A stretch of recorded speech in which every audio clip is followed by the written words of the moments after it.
Welcome to everyone who are joining us for webinar number 166 in the Andean Health Organization Hipólito Unanue Agreement started the webinar seminars in May 2020.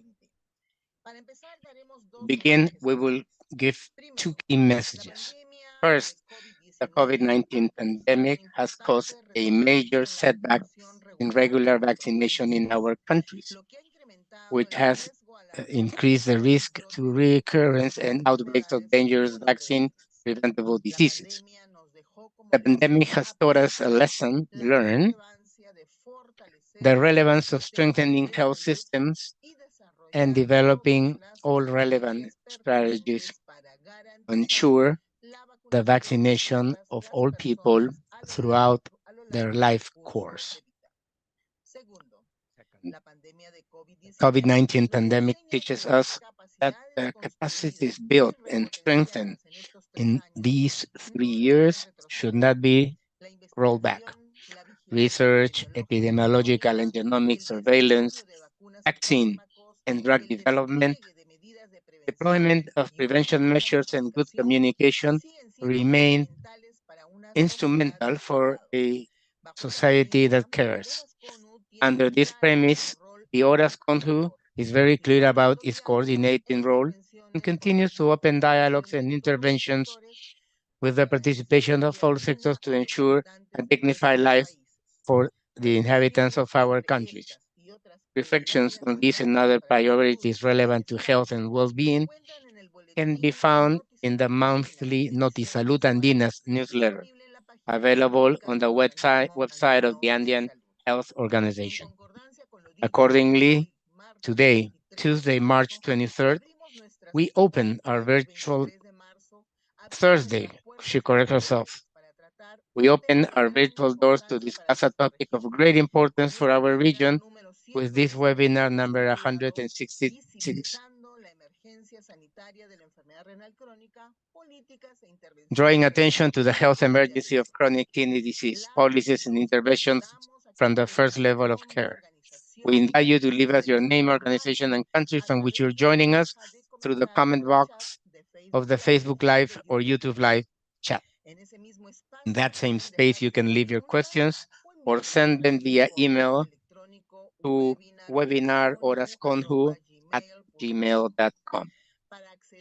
To access the certificate of attendance to this webinar, as usual, you must fill out a short survey and leave your data in the fixed link found in the Facebook Live or YouTube Live chats. The certificate will be sent to your email in the next few days. This webinar will be developed with the usual dynamics. We will start with the institutional greeting, then the dissertations of our speakers, the active pause, and the space for Q&A.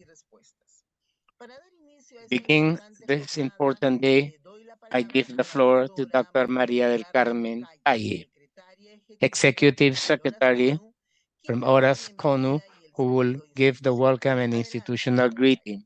Go ahead, Dr. Calle. Thank you, Magda. Good afternoon. Welcome to all the participants who are with us today, March 23rd, 2023,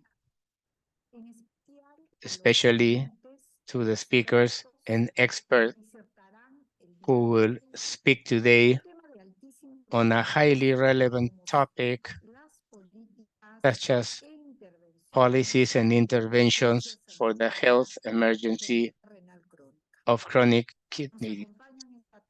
We will be joined this afternoon by Dr. Pedro Ordúñez, advisor on prevention and control of chronic diseases of PAHO in Washington, D.C., Dr. Fabián Ortiz Herbener, nephrologist of the Ecuadorian Society of Nephrology and the Latin American Society of Nephrology and Hypertension, and Dr. Santos de Pine, specialist in nephrology and internal environment, University of Buenos Aires, Argentina, specialist of great trajectory and experience.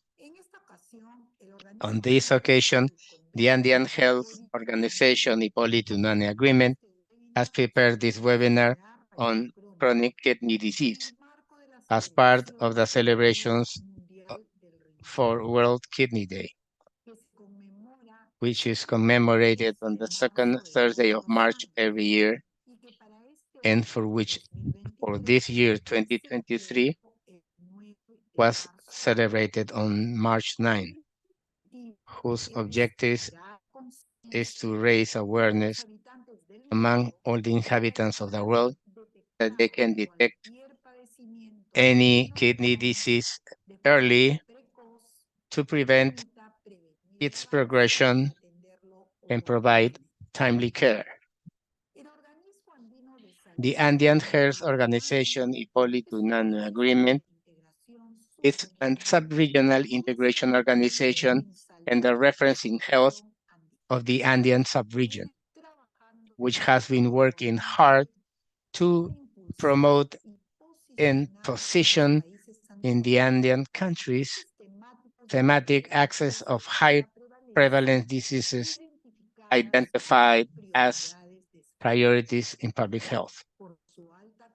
Due to their high burden in the morbidity of the countries, the high costs that endanger the state sustainability and quality of care, and those that cause major complications, sequelae, and disabilities in the population of the Andean countries.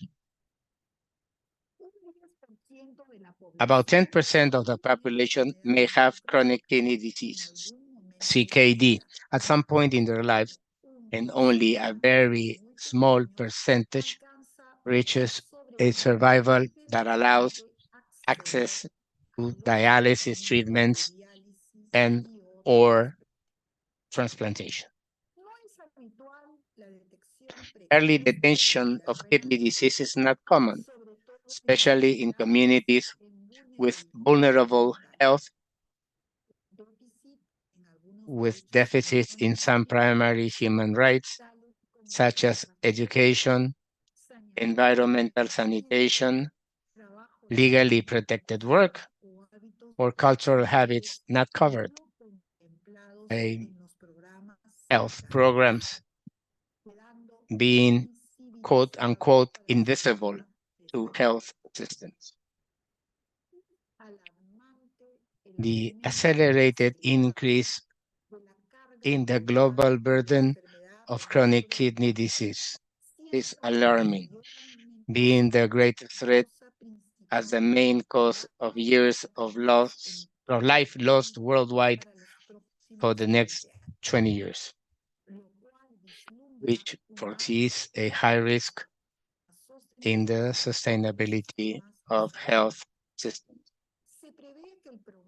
The problem in developing countries is expected to be difficult to solve, as 85% of the world's population lives on low or middle income, and the epidemiological, clinical, and socioeconomic effects of the disease in this population are expected to be very large. Therefore, it is necessary and a priority implement preventive and promotional policies for diseases associated with chronic kidney disease, such as hypertension and diabetes, as well as for the states to ensure timely diagnosis, since this represents a great economic saving for health systems. It is urgent in our countries to implement in an effective and sustained manner comprehensive programs to reduce the risk of cardiovascular diseases in renal patients through an effective national plan that integrates health services from the first level of care. In view of this worrying situation in which our countries of the Andean region are immersed, the ORAS CONHU has been working very intensively in the management and control of non-communicable diseases, overweight and obesity, and chronic kidney disease through the elaboration of technical documents for the diagnosis of the current situation in the Andean countries, as well as the construction of policies that allow the control, diagnosis, and prevention of this group of disease. To reiterate our gratitude to the three outstanding panelists who will present today, and to all our participants from different Latin American countries and from other continents who accompany us week after week. Welcome. Thank you, Dr. Maria Carmen, for your words. After the institutional greeting, I introduce myself. My name is Magda Hinojosa, physician by profession and in charge of the working group of the renal group on renal health in the Horas Conu. After this preamble, we will begin this event by giving a warm welcome to Dr. Pedro Ordúñez, who is a regional advisor for the prevention and control of cardiovascular diseases of the Pan American Health Organization in Washington, D.C., and leader of the HEART Initiative, MD and PhD, specialist in internal medicine and public health, medical degree from the University of Medicine of Cienfuegos in Cuba in 1990. In 1993, he received Cuba's highest honor when he was awarded with the Annual Health Research Award for his pioneering work on multiple risk markers for hypertension and cardiovascular disease in Cuba. He obtained his PhD in public health in the National School of Public Health of Cuba. His doctoral thesis was entitled Hypertension from a Public Health Perspective: Prevalence, Awareness, Treatment, and Control by Ethnicity in Cienfuegos, Cuba. In addition, he completed his postdoctoral fellowship in epidemiology at Johns Hopkins Bloomberg School of Public Health, where he focused on hypertension and cardiovascular disease. He has been a professor of medicine in the specialties of internal medicine and public health, clinician, researcher, educator, and medical administrator for more than 20 years of practice dedicated to the study of hypertension and cardiovascular diseases, as well as the application of innovative health system designs to improve healthcare delivery. In 2009, Dr. Ordúñez joined the Pan American Health Organization as a regional advisor for non-communicable diseases. During his tenure, he has led the hypertension and cardiovascular health areas of the non-communicable diseases and mental health department. Dr. Ordúñez has been a leader in the field of cardiovascular health and its associated public health burden of disease. His work has pioneered in understanding the role of race and ethnicity in the control of hypertension in Cuba, in addition to promoting the understanding of population dynamics and its implications for cardiovascular health. Welcome, dear Dr. Pedro Ordúñez. You have the floor. Well, I'm breathless. Where did you get all that information from me? I don't know what I'm going to say after this introduction, but thank you so much, Dr. Hinojosa, this introduction. And it's also difficult to speak after Dr. Maria Carmen Calle, who I thank for the invitation and the introduction that she's made has been quite comprehensive and about the chronic renal disease problem. And I, of course, thank the panel members that I have the pleasure to be with me today, Dr. Fabian Ortiz and my dear Professor Santos de Pine, for making this participation possible. So I will quickly give a, please let me know if you can see the slides. Let me see. Let me know if you can see the slides.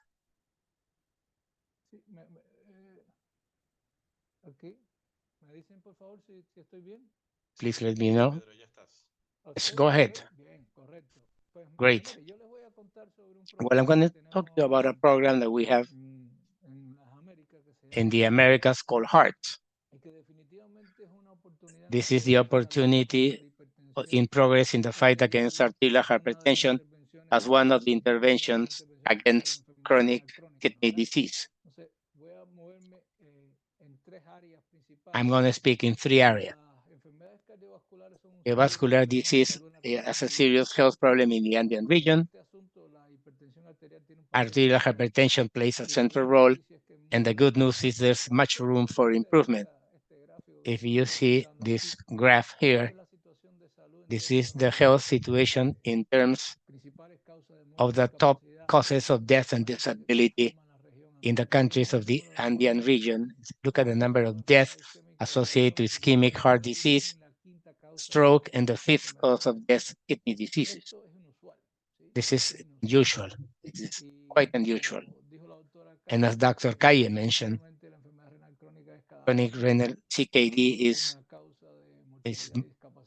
a large cause of morbid mortality. But let's see what's happening in the Andean region. You look at the right side on 2030. Remember that all the countries of the region have committed to decrease early death for the main causes of non-transmissible chronic diseases, and renal disease was not included. The situation would be even more serious. But looking at the four major causes in the Andean region as a whole, if we continue this track in recent years, it's not going to be able to achieve a reduction of 30% in cardiovascular mortality.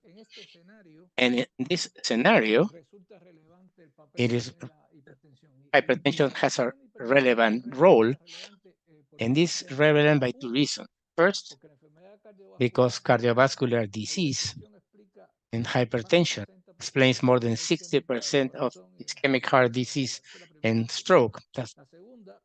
That's number one. Number two, that there's a close association between population-based control of hypertension and cardiovascular mortality.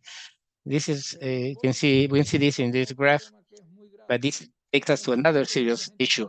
Not only many people suffer from hypertension, we consider that 40 to 50% of the people may suffer of elevated blood pressure, but 30%, and you can see with a dark red, 30% of hypertension walked around the street without knowing they have that condition.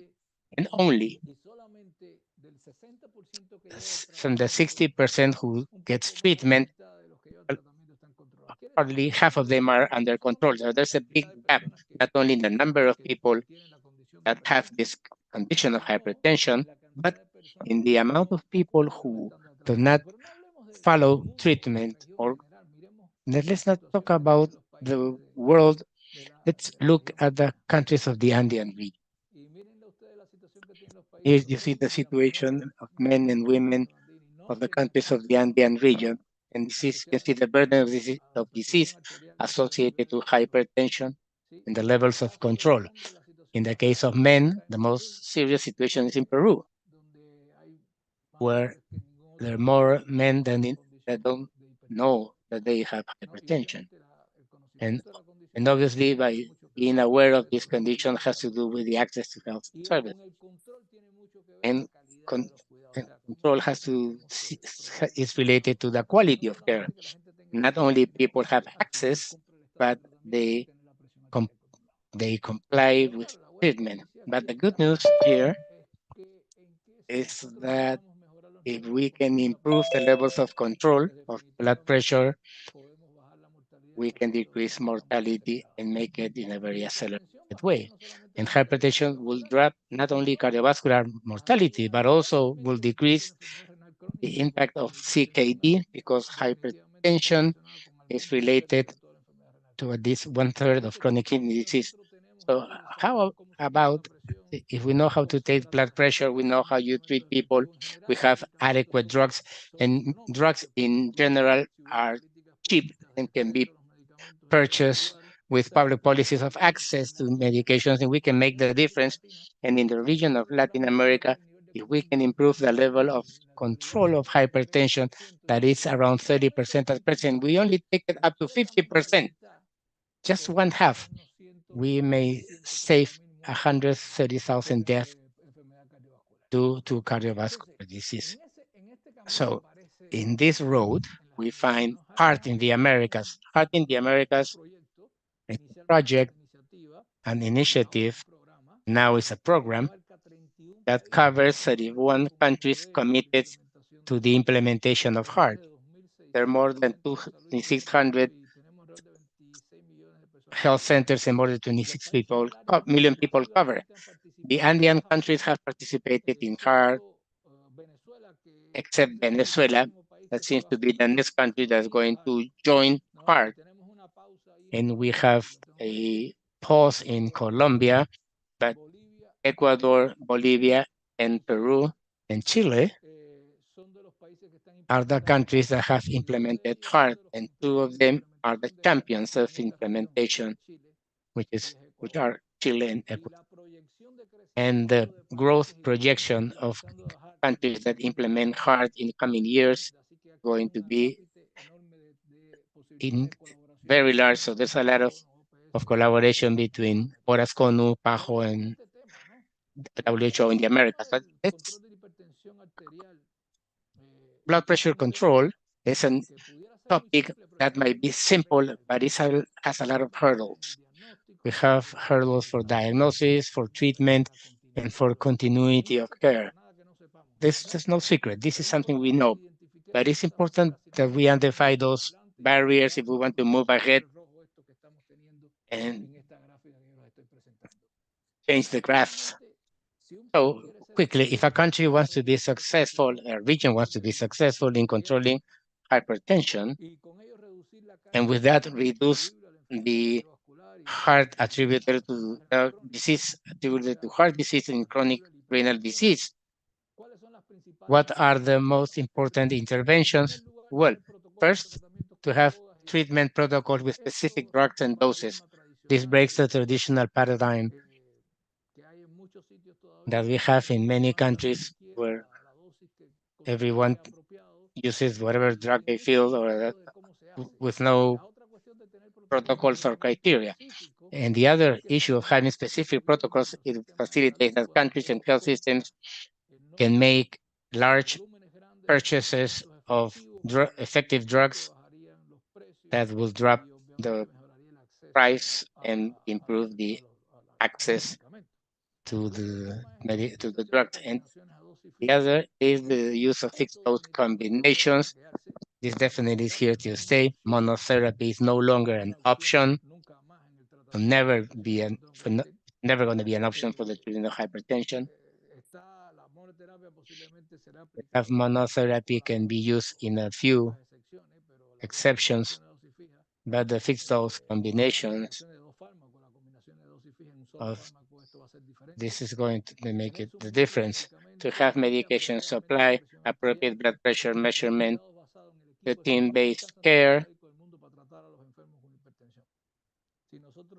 If we don't diversify this at the first level of care and make the health care team takes care of the patient with hypertension, it is not possible to sustain the health system.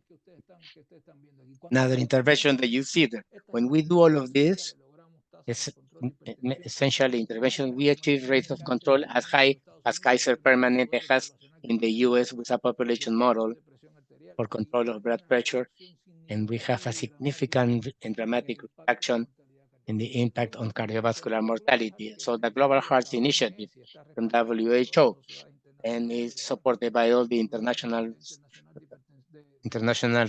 relevant societies, establishes and endorses the Global Heart Initiative that has two different approaches, the population approach and the approach to health services. The population approach is rooted in a package of policy groups directed to decreasing the consumption of salt with shake or replaced with trans fat elimination and physical activity with Empower. And this has been very successful. And the approach of health services is the other branch from Heart, and is what I'm going to be talking today.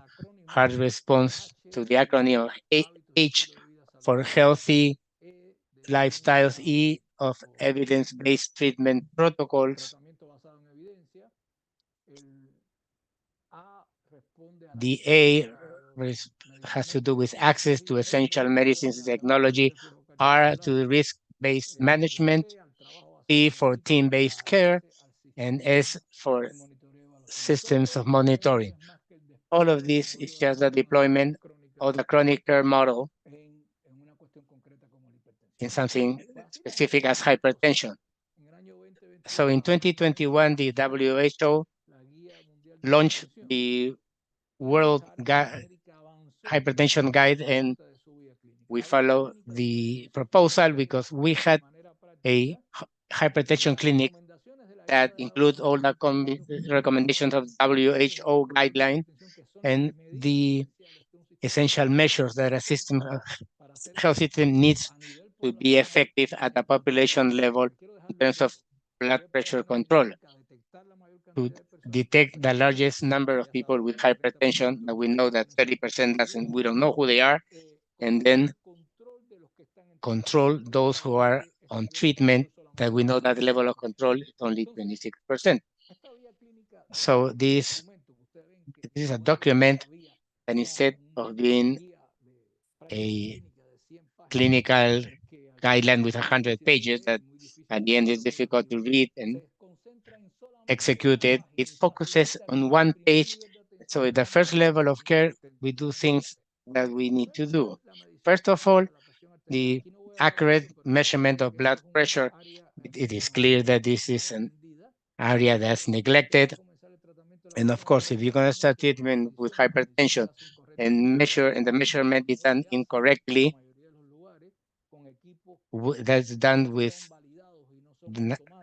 equipment that is not validated or automatic, can generate a number of people with hypertension that aren't being detected, or people with hypertension that are apparently who don't have hypertension and are being treated. And number two is the evaluation of cardiovascular risk. It's not to delay the treatment, but to make sure that the treatment and the emphasis that we need to put in controlling blood pressure and the goals are the correct ones. And here of the cardiovascular risk evaluation, chronic renal disease has to be considered. Chronic renal disease is considered as an element of high risk to start. So the patient with renal chronic disease in any of the stages has a target of blood control that's different with established cardiovascular disease or without cardiovascular disease. In the case of renal disease, the idea is to classify as a high-risk hypertensive patient with a goal is no longer 140 with 90, but it's less than 130. The treatment with aspirin and statin, and this depends on the characteristic of the patient, but remember that this guidelines is for most of the patients and not the exception of patients. So this is another of the hard areas that are important that makes the treatment be effective. And then it's focused on the combination of two drugs. From the start, without losing anything. This is an example with telmisartan and amlodipine fixed dose combination. that this is just an example, trying to combine two molecules with synergistic effects that will do a quick reduction of blood pressure and who doesn't make the patient to wait with this natural progression that stays 3 months for one treatment. Every month we need to make sure until the patient is under control. And of course, the other issue to consider of the non-pharmacologic treatment, which is mandatory for any patient with chronic renal disease or any patient with cardiovascular risk or any patient in general. So this is the combination of treatment that we want to mention. And the other consideration in this guideline is what Dr. mentioned at the beginning of the meeting, is that the patient with high cardiovascular risk and patient with CKD, higher risk of suffering any type of complications related to COVID or influenza. So the vaccination will be another of the essential ingredients for treatment. In addition, that the drug supply should be differentiated. I'm not going to go into detail because of time, but I would like to mention the heart has the cardiovascular calculator based on WHO guidelines and not only estimates the cardiovascular risk and estimates. Uh, Santos de Pin was the one that had more influence to include this CVD risk calculator as an element that allows the early detection if we use to patients with high risk of cardiovascular disease and not only identifies risk, but in this application of the CVD risk calculator, we have the treatments of all the countries that are. The other good news is that not art is technically appropriate, but is health economically effective that justify that work this on the population level. Art has many documents or instruments that I invite you to use. We have the calculator, we have the virtual seminars that you have 166 webinars. I'm surprised. I know the effort that that requires. So I congratulate you. We have more than 380,000 people following these hard courses and trained, and most of them come from this area. What are the challenges that we need to face? First, a common challenge for hypertension and chronic diseases and chronic renal disease is to overcome political inertia and institutionalize hearts throughout the Americas. The other is to improve access to high quality care and address technical efficiency. Strengthen primary healthcare and its information systems. This is one of the most serious topics and one of the major barriers to manage chronic diseases. And finally, to promote a culture based on continuous quality improvement. Enormous challenges, and this would not work. It's not going to work in the void or works in an isolated manner. We need to have an ecosystem to improve population control of hypertension that starts prioritizing diagnosis and control and mobilization the community and civil society so we can go in the optimization of the treatment cascade for hypertension, and that is to increase the number of people that are aware of their condition and are diagnosed with adequate treatment and be on target. And for that, the way to do this is the implementation of what we call drivers for the management of hypertension. So we have a major opportunity through hypertension to reduce the load of chronic kidney disease, that in this region is particularly serious. As you know, there are some regions, specifically in Central America and also in the Andean region, including Ecuador, where there are many cases of CKD that are killing people massively, young people who live in agricultural communities, and I am sure that at some point you're going to mention that. I would like to thank once again for the opportunity to be with you, and I invite you to read this supplement, special supplement of this journal to see how hearts is performing in different countries and I'm here available for Q&A. Thank you very much for your time and for the privilege of being here. Thank you, Dr. Ordóñez, for your excellent presentation. It has been very important to highlight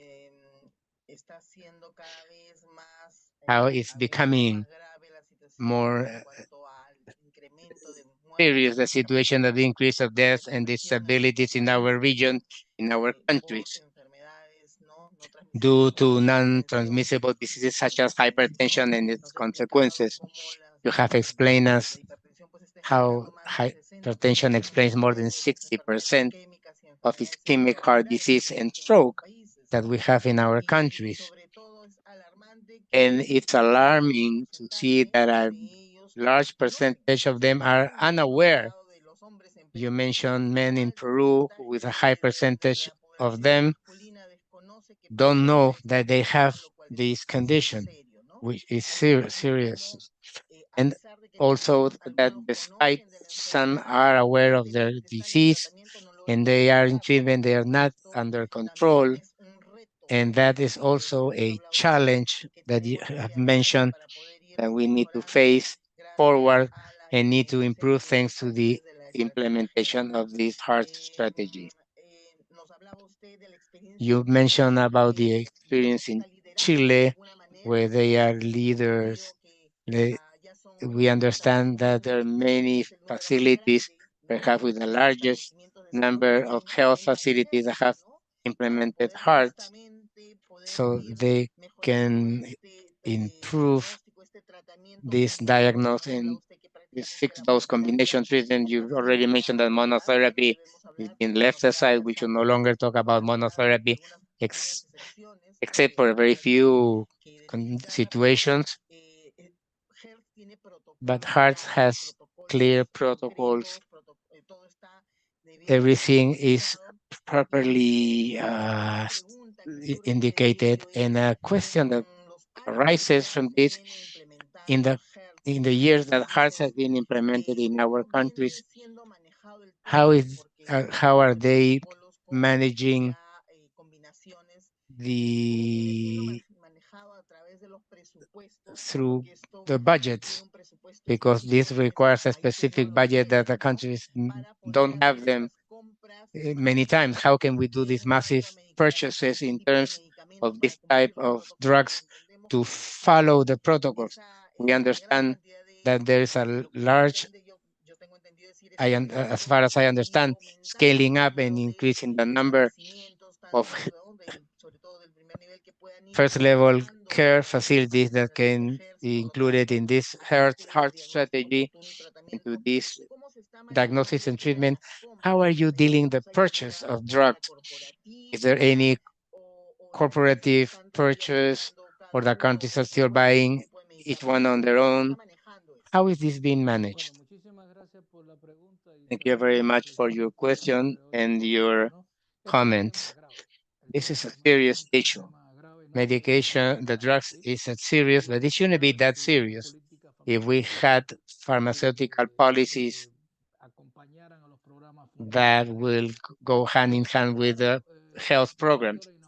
It is clear, Dr. Hinojosa, that it's impossible for a health system of any country, even the rich countries, that we have 50 drugs to treat hypertension, and that each one prescribes whatever they feel they have to prescribe.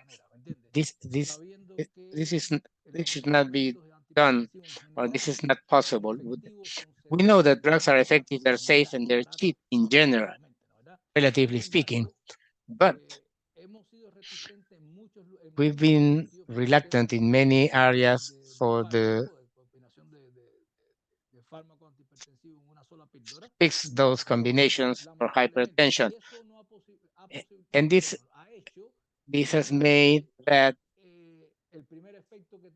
the first effect is that it's not in the national formularies in the countries, of the list of essential drugs or whatever you want to call them.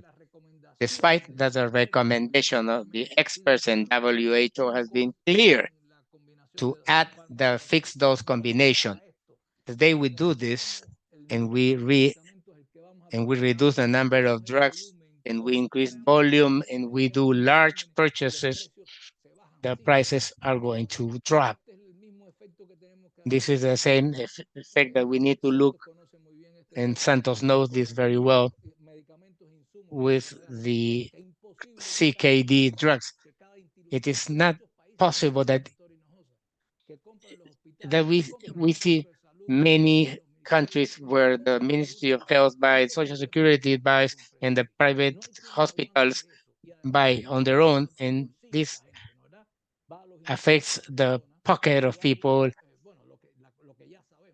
And so it is, we need to come to an agreement, and countries should define what is that they select as treatment. The PAHO doesn't indicate what do you need to prescribe. And we have a couple of good examples. Ecuador has just added to their national formulary or the list of essential drugs the fixed dose combinations. In the first country that's doing massively. So this is a major step, and I'm talking about a country in the Andean region. Chile tried it in their health post with the fixed dose combinations, and the increase in the levels of control and impact on mortality was large. So we start to see the north, but here we need to come to an agreement.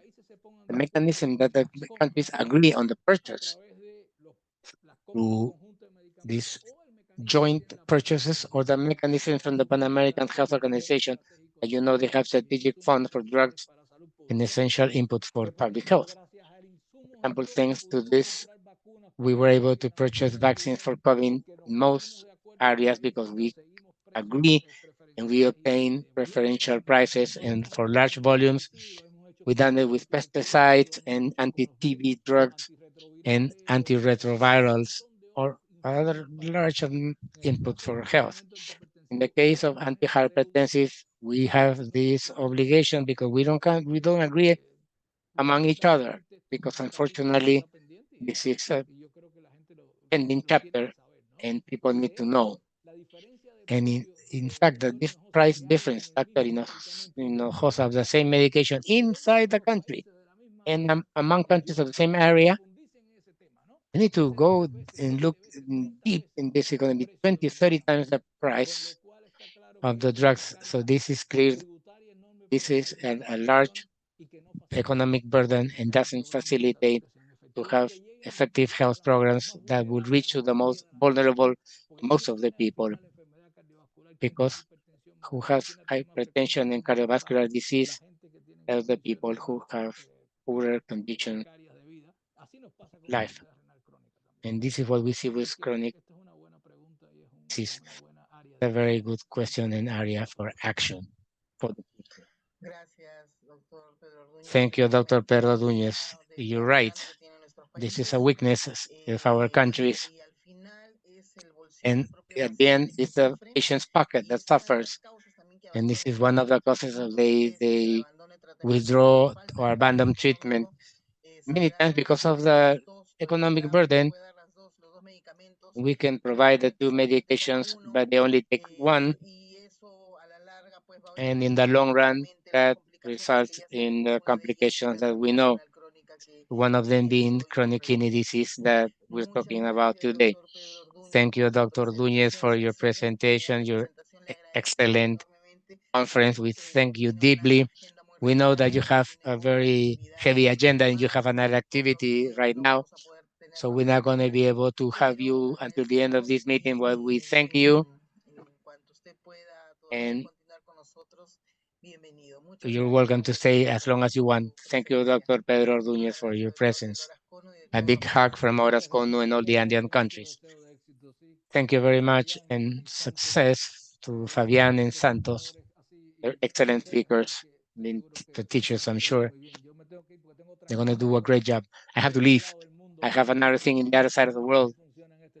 That this is how these things work, because we're precisely in the month of the kidney, and we have presentations all over the world.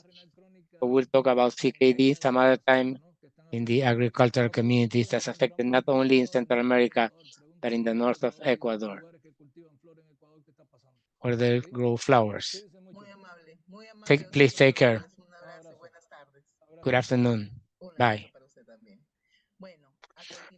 Next, I cordially welcome Dr. Fabián Ortiz Herbener, who is doctor in medicine and surgery at the Catholic University of Santiago de Guayaquil, specialist in nephrology by the Postgraduate School of the Quickbird Foundation of the Autonomous University of Barcelona, validated by the CONESUB. Master in organ and tissue transplantation from the Autonomous University of Barcelona. He is a basic researcher with degrees of scientific handler of animals for experimentation with the European Certificate of ELASA, University of Barcelona. Master in Public Health from the Universidad Pompeu Fabra de Barcelona. Fellow of the American Society of Nephrology. Expert in hemodialysis of the Universidad Complutense de Madrid. Fellow of the Latin American Society of Nephrology in Hypertension. President of the Ecuadorian Society of Nephrology from 2015 to 2017. Professor of Nephrology at the Universidad de Especialidades Espíritu Santo. Medical Director of the Advanced Renal Care Unit in 2019 to present. Medical Director of the Ecuadorian Institute of Dialysis and Transplantation and the Northern Dialysis Unit. Vice President of the Andean region of the Latin American Society of Nephrology and Hypertension, the SLANH, till 2022. Member of the Ecuadorian Society of Nephrology, the Catalan Society of Nephrology, the Spanish Society of Nephrology, the Spanish Society of Hypertension, the Catalan Balearic Society of Internal Medicine, European Society of Nephrology, the International Society of Nephrology, the American Society of Sleep Medicine, in addition of the American Society of Nephrology. Welcome, dear Dr. Fabián Ortiz. It's a pleasure to have you with us. As usual, it's an honor for us to have you present here, and the space is yours. Go ahead, please. Thank you, Magda, for this warm welcome, for your words. It's a privilege to be here. Santos de Pine and Pedro Ordúñez. I consider this quite an honor, and also participating with Horas Conu, representing Ecuador.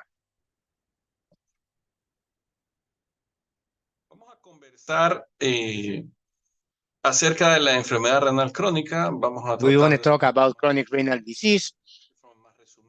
We're going to try to make it as summarized as possible, because the goal here is to try to provide a certain level of culture in nephrology, nephrological culture, chronic renal disease, early detection, and initial approach from the first level of care. We see here a cartoon of one of the nephrologic journals where the health staff doesn't see the patient as a whole. Each one can see a different part. When in this case that we're talking about CKD, the renal patient is a mixture or a combination of conditions that may affect several parts of the body. In this way, chronic renal disease affects between 9 and 11% of the world population. It may not show symptoms. I can have renal disease, advanced renal disease, with no symptoms. Doesn't respect age, sex, race, or social condition. It's a serious problem of health, of public health. Patients with CKD may have a life expectancy that is less than the general population, and it can shorten their life expectancy. And there are many patients with occult renal disease. So they have it, but they don't know they have it. If we had to do a technical definition of renal disease, it's the evidence of structural or functional renal anomalies in the urine test, in the imaging, or problems in the biopsy that persist for at least 3 months with or without the GFR, what we call glomerular filtration rate. And the most common manifestation of renal impairment is the loss, persistent loss of albumin. The decrease of GFR below 60 is renal disease with or without evidence of any alteration of the images. So every individual has a glomerular filtration rate of less than 60 milliliters per minute has renal disease. This is a glomerulus. If if we try to, if the neuron is to the brain what the glomerulus is to the kidney, we have almost 2 million glomeruli, 1 million per kidney. Once we have defined disease, which is a decrease of glomerular filtration rate, so this is the capacity of the kidney to filter the blood, and by filtrating and clearing the substances through the urine. But we have risk factors that can lead us to develop CKD. First one is smoking, either electronic cigarette or regular cigarette, advanced age, family history of CKD, diabetes and hypertension, leading causes or risk factors that may lead to coronary renal disease, low birth weight, have cancer by a reduction of renal mass, autoimmune or systemic diseases, repeated urinary infections or lithiasis, the toxic drugs. Many people self-medicate, and in the Andean region, there's a lot of self-medication without any control, and people may have access to anti-inflammatory drugs that may lead to some type of renal impairment, Afro-American races, and low socioeconomic. Here we see, to give an example, that the predisposing factors, initiators, and perpetuators of chronic renal disease. This is a study made in Mexico where we can see what are the risk factors, but we can break them down in three parts. And we see a large amount of conditions that may be associated to the development of renal disease. Something important is to have a good urinalysis together with a blood test, because we're going to see a test called the albumin creatinine ratio that we should add to all the levels of care. There are two important web pages, kidney.org and KDIGO, which are two institutions that train chronic renal disease in several languages. So, considering, in order to make the diagnosis, we have to measure or estimate glomerular filtration. Although we have several methods, we're going to do the estimation by CKD EPI and the use of albumin creatinine ratio in urine. We can also make the diagnosis with images through an ultrasound to see the size and aspect. And this is the most important image in rapid to identify renal disease, and urinalysis to see if there are red blood cells, white cells, or proteinuria. But in any case, we have the CKD formula, and with this formula, I can estimate the capacity of that region to filter.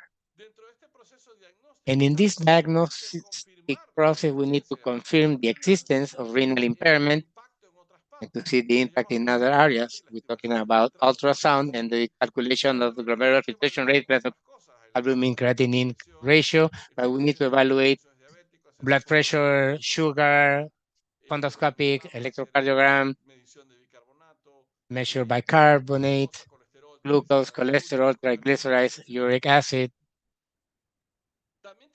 We also have calculators available in Android or iPhone to estimate this glomerular filtration rate. We have just mentioned that we need to estimate glomerular filtration rate and the albumin creatinine ratio. We have calculators, very simple one. We need the creatinine value, and you can have a calculator which is free of charge that can be downloaded called calculated by QMG, QXMD. It can be downloaded by anyone, and this allows to go into the possibility of identify the patient who has renal disease. There's also a web page very well known in MDRD, where you can do the estimation of GFR, and this calculator offers us the result in milliliters per meter. And this slide is the one that will indicate us a renal status. There are two variables that are required to use this map for renal disease. We need to estimate the GFR with creatinine, with the calculator that I just showed you, and the albumin creatinine ratio. In many countries, not only in the Andean region, but throughout Latin America, this ratio is not calculated. They only measure albumin, but it's the measurement of the ratio, which is going to give us and allow us to put the patient in this type of heat map.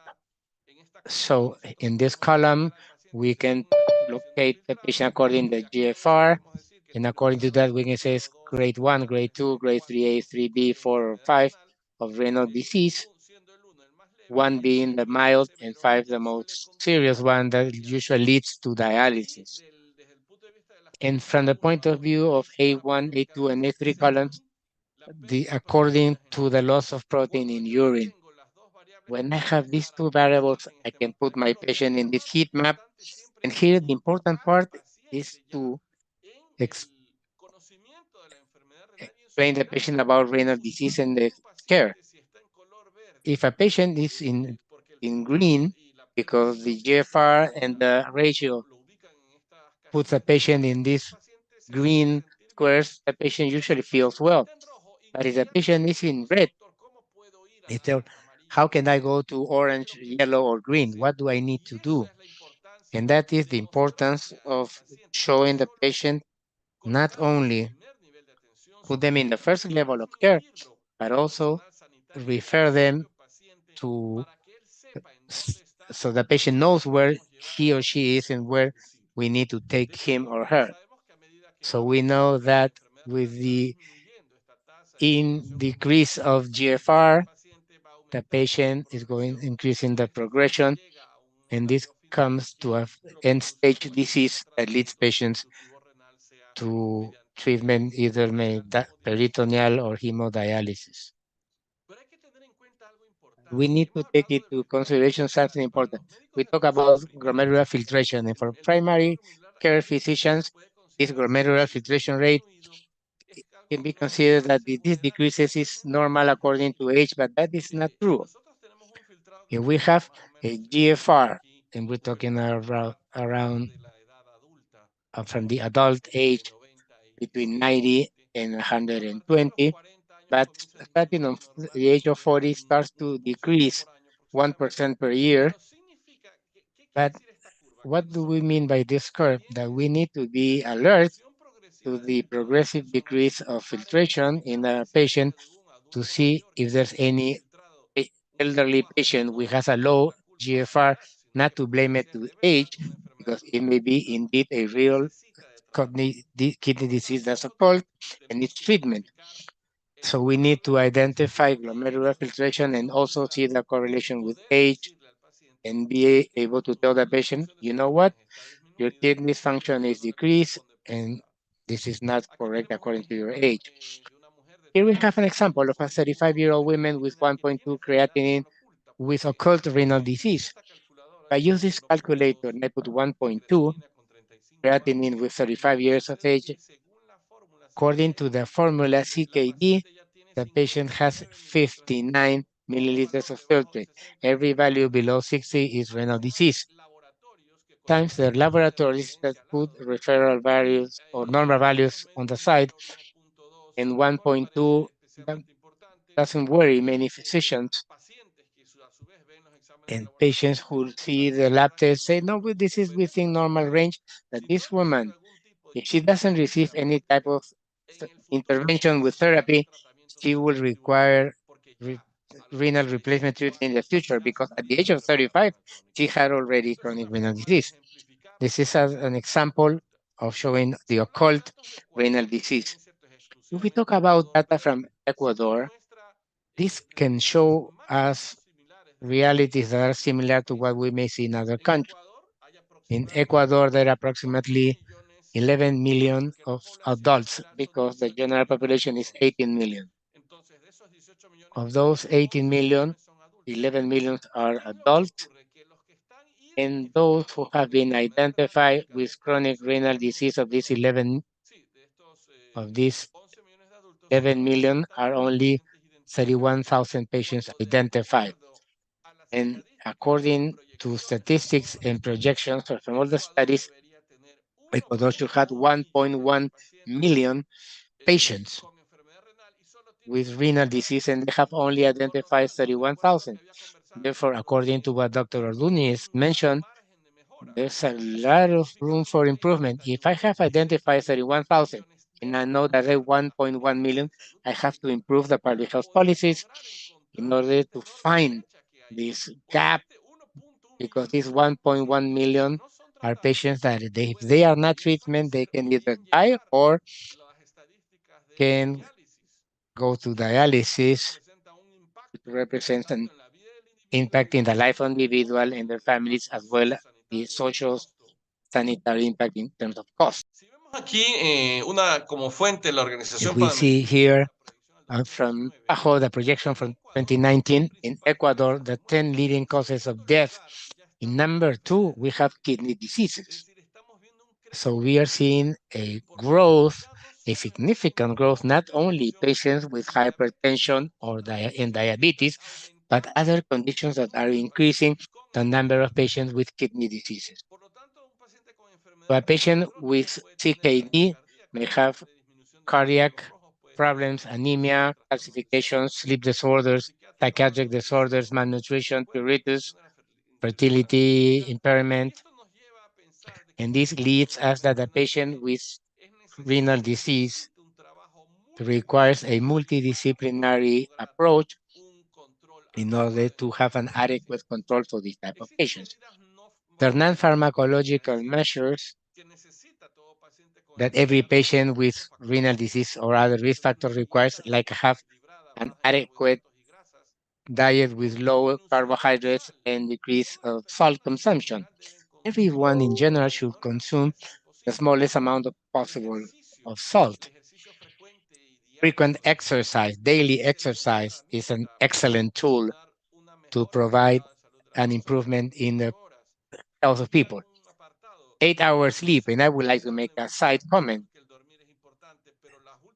The recent research coming are telling us the importance of sleeping 8 hours in adults as a tool to improve and preserve their good health status, to avoid smoking, and the participation of patients in the control of their CKD. Tell the patients that they need to help in controlling their disease. And for this non-pharmacologic treatment, or each country should have protocols and clinical practice guidelines or specific tools according to each country.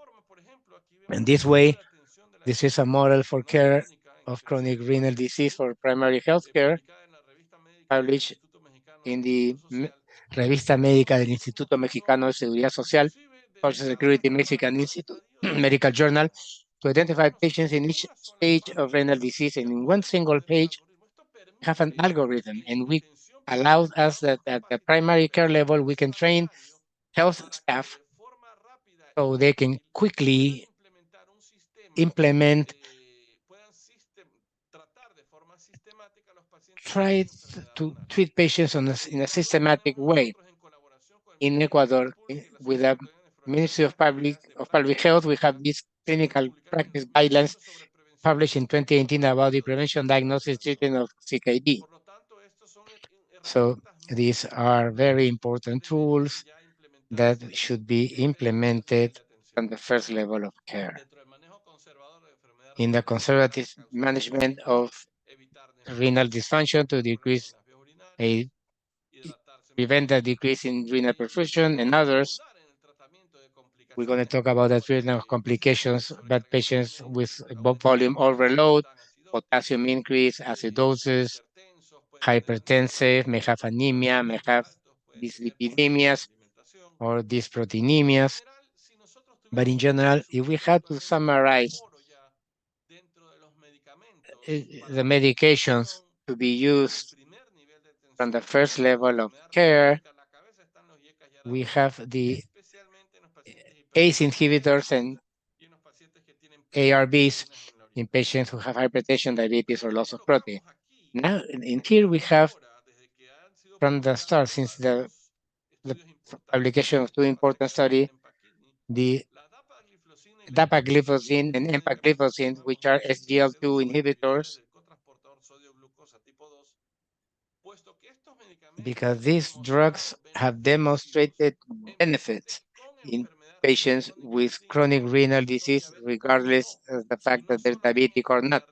And not only in renal disease, of course, in diabetic patients and in patients with cardiac failure, they've also shown benefit. Therefore, the addition of these drugs should be from the first level of care. Use of diuretics according to the need. Patient with chronic renal disease, the DPP4.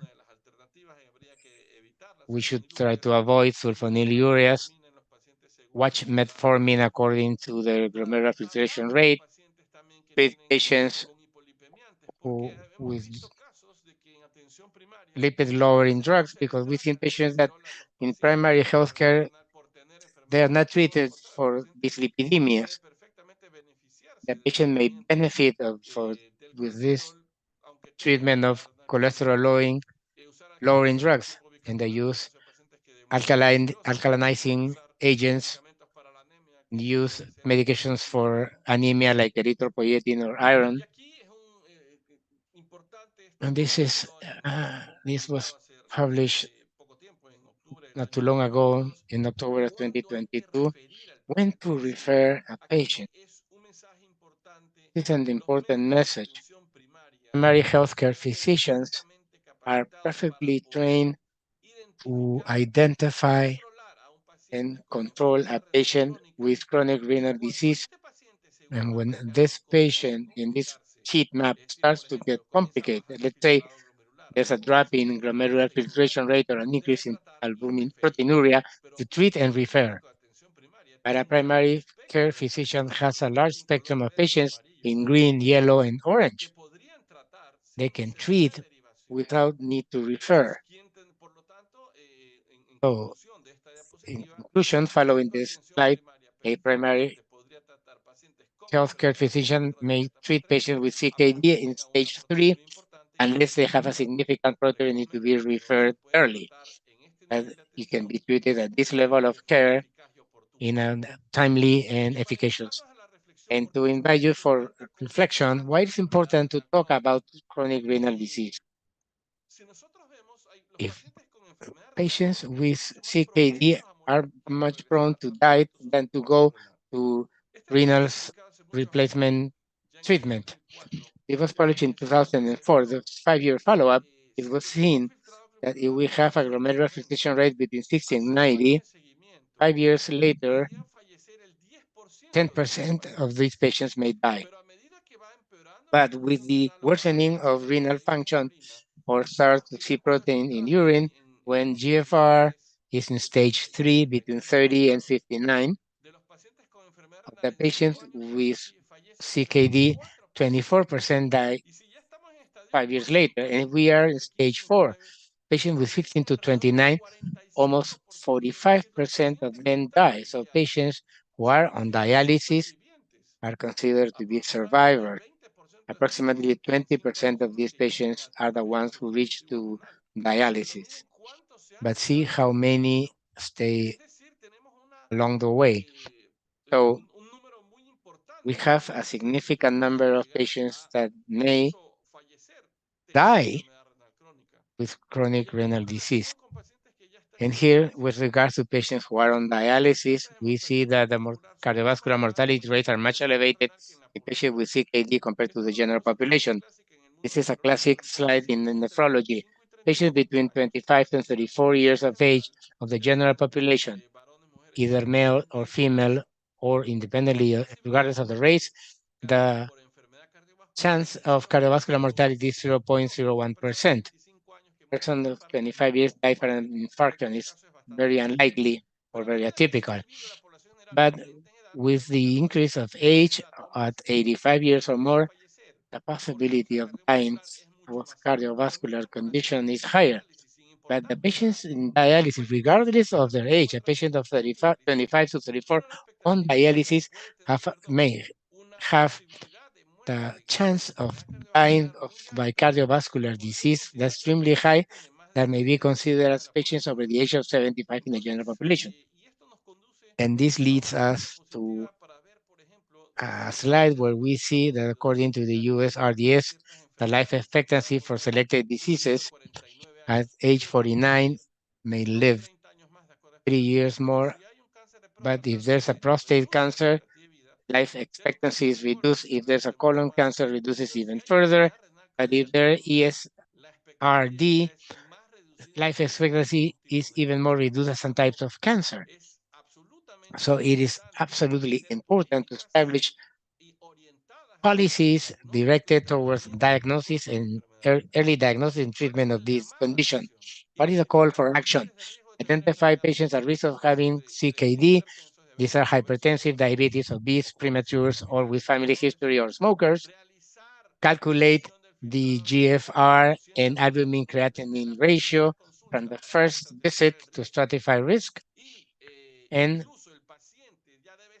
the patient should request this type of test in any type of care to identify the renal condition. Start early treatment with the use of ACE or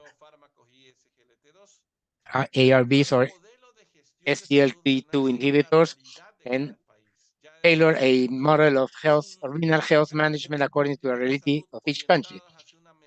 And this has to be oriented to improve the population renal health.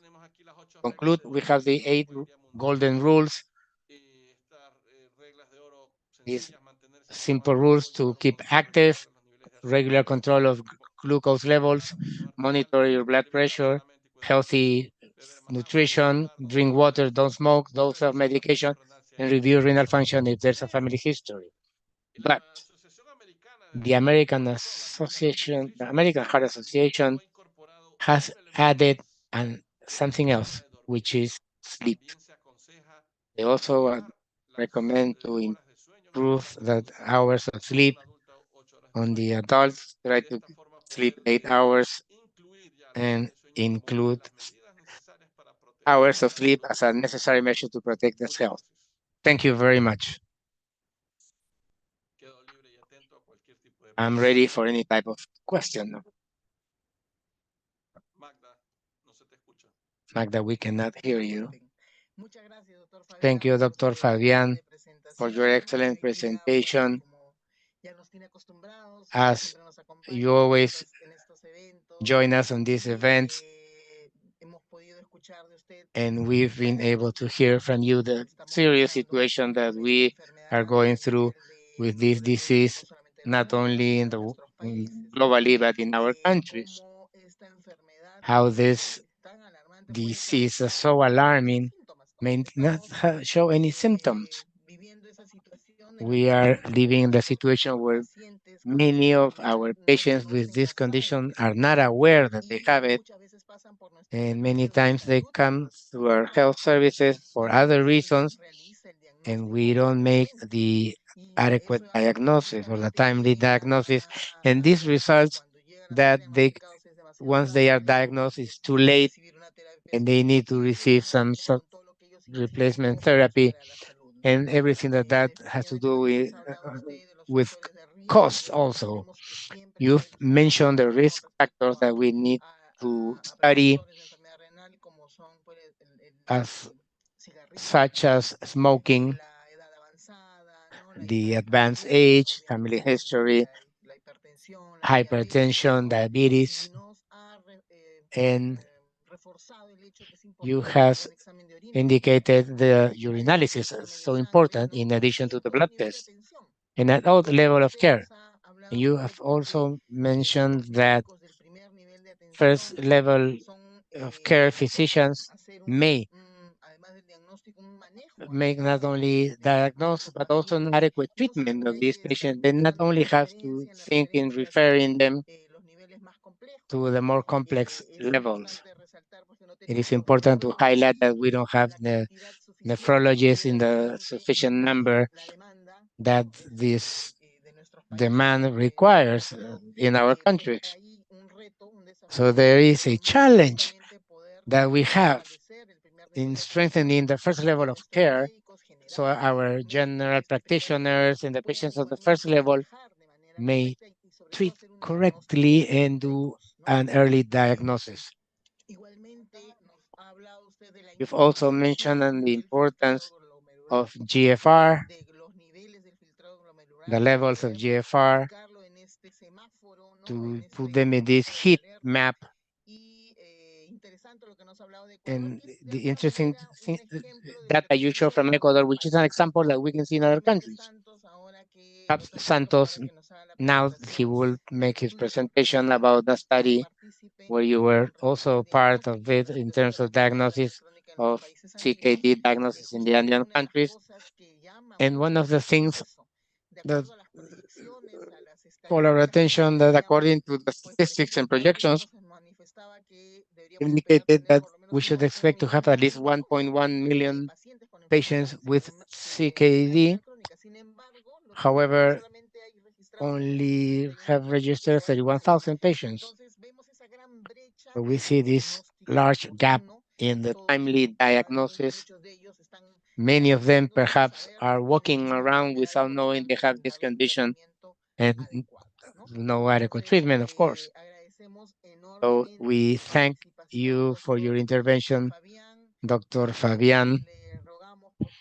Please remain in the room so we can have the Q&A after the last presentation. Once again, thank you so much. Next, I would like to extend a warm welcome to Dr. Santos de Pine, who is a specialist in nephrology and internal medicine, master in public health, master in coaching and organizational change, doctor in higher education with magna cum laude honor diploma from UNESCO Chair, Faculty of Social Science at the University of Palermo, international coordinator of the Ibero-American Network for Researchers in Renal Health and Chronic Prevalent Diseases of the Ibero-American University Graduate Association based in Spain. Quality Director of the Confederation of Dialysis Associations of Argentina. Honorary Professor of the Faculty of Health Sciences of the Simón Bolívar University of Barranquilla, Colombia. Professor Emeritus of the Faculty of Economic and Business Sciences of the University del Salvador in Argentina. Advisor to the Presidency of Argentina. Consultant of the Pan American Health Organization and World Health Organization, official of the Ministry of Health and Social Security of Argentina, has received several awards, including the Badge of Honor of the Latin American Society of Nephrology and Hypertension. The Simón Bolívar Order, the highest academic decoration of the Simón Bolívar University in Barranquilla in 2007 and 2014. Honorary member of the Paraguayan Society of Nephrology, Ecuadorian Society of Nephrology, Colombian Association of Nephrology, Bolivian Society of Nephrology, Dominican Society of Nephrology. Welcome, dear Dr. Santos de Pine. The floor is yours. Go ahead with your presentation. Thank you, Magda. Well, I'm going to go directly to my slides. And I would like to take the opportunity to special thanks to the Horas Conu for the possibility they have provided me of sharing this space with two world leaders such as Dr. Pedro Ordúñez, dear Pedro, and Dr. Fabián Ortiz, very dear friend. The topic that I will talk today has two parts. One is a study of the current situation of chronic kidney disease in the Andean countries. And number two, a step towards the construction of public health and social policies, renal population health. We will start with a study of the current situation of chronic kidney disease in the Andean countries. And for that, I would like to analyze this image and ask the audience, what do you think? What sensation do you have of this stormy sea with lightning in the sky and a fin? And when we clear this image, perhaps those who were thinking this doesn't connect with the reality, this happens permanently in our life, where we confuse a fact with the interpretation that we do of that same fact, and that leads us to a false space of certainty with which we act and obtain undesired results. When we take this to the field that we're talking now, what is the fact? The fact is the global prevalence of CKD, high prevalence, with a 10% in average. In Argentina, is 12.7%. And there's another paper that shows even 15%. And you can break it down in stages 1 and 2, 3, 4, 5, 4 or 5 with dialysis or renal transplantation. See the stage 1 and 4 as 50% of patients with chronic renal disease. Their glomerular filtration is not under 60 millimeters per minute, as Fabian recently mentioned. What is the interpretation in the countries? In current public health policies are providing coverage for patients with CKD. But this interpretation, this erroneous interpretation, is giving an undesired effect. Only a small number of patients with CKD are registered and therefore controlled. Most of them in advanced stages of disease.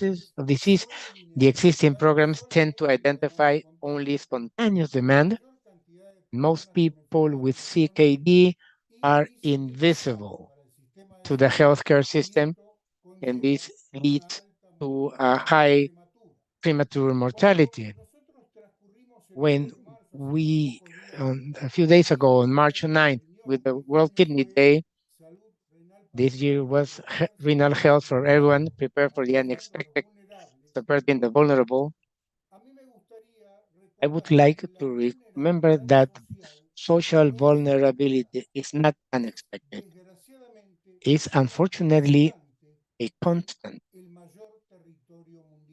in most of the world territory. More than 850 million people worldwide are kidney patients that have been documented. The inequity within countries makes it impossible for a large part of the population to have access to adequate treatment and care. Many years ago, Hart published in journals such as Lancet a paper that he called the inverse care law. And we can see this in the graph of the right, where we see that the countries, the population that has more resources, has more availability of healthcare and less needs to be covered.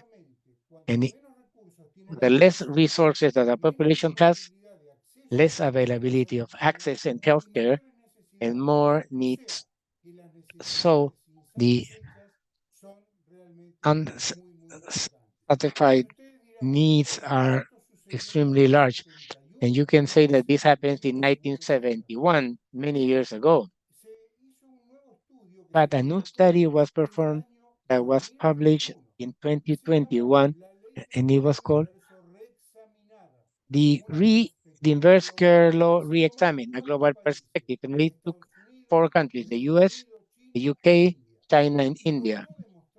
And it showed again this constant that the burden of disease is greater in countries that have less GDP, and the number of physicians that are available is small in the country with low GDP. So the good medical care is inversely related to the need of itself in the population they care.